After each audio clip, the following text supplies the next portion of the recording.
de Ucrania. Estamos hablando de los ucranianos y esta semana estrenamos el penúltimo de la serie, el penúltimo testimonio de la serie, que es el de Arseny Pavlovsky.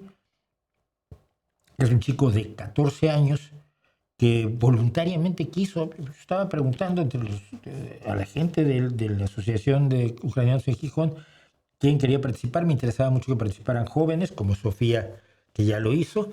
Y él dijo, no, me interesa, quiero hablar. Pues vino, habló y me parece excelente. Además, chico también con la cabeza muy bien amueblada y maduro por encima de sus años, que es lo que pasa muchas veces con quienes sufren pues el desarraigo y el miedo y la guerra, ¿no?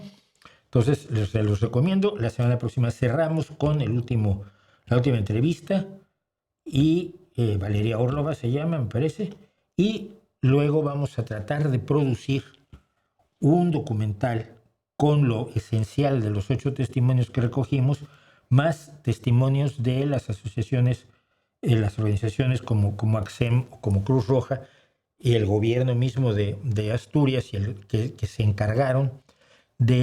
han encargado pues de apoyar dentro de lo posible a estos refugiados que tienen menos apoyos por parte de ONGs tradicionales o de ONGs mayoritarias que otros refugiados que por supuesto tenemos aquí, que son importantes, palestinos, sirios. Los refugiados no tienen nacionalidad, pero curiosamente los ucranianos han sido especialmente mal vistos porque son europeos, en parte, cual me parece totalmente idiota.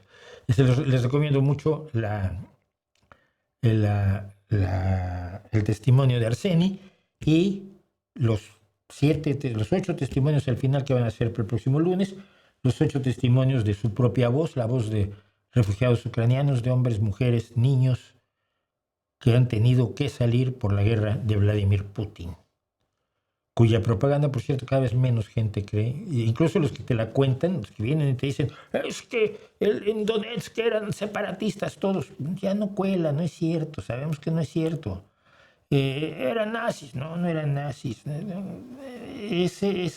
Eso que se dice y que se tragan muy fácil algunos, sobre todo en la izquierda europea, pues va perdiendo eficacia, por supuesto, afortunadamente, ¿no?